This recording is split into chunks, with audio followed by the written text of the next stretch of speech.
లో ఉన్న ఒక తోటలో అతిపెద్ద ఏకశిలానంది విగ్రహం టీవీగా కూర్చున్న భంగిమలో ఉంటుంది. ఇక్కడికి 200 మీటర్ల దూరంలో మధ్యయుగం నాటి శివాలయం ఉంది.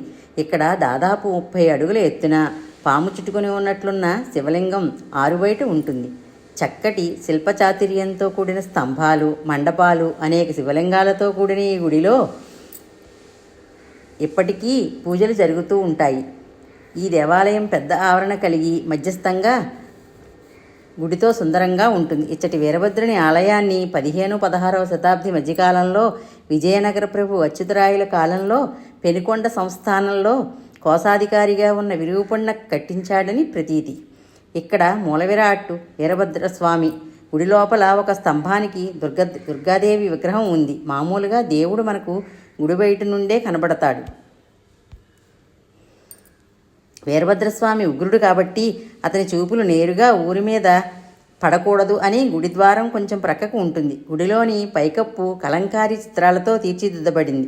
ఈ గుడికి ముఖ్య ఆకర్షణ వేలాడే స్తంభం. ఈ స్తంభం కింద నుంచి మనం ఒక తువ్వాలని సులువుగా తీయవచ్చు. ఇది అప్పటి శిల్పుల కళాచాతుర్యానికి ఒక మచ్చు తునక.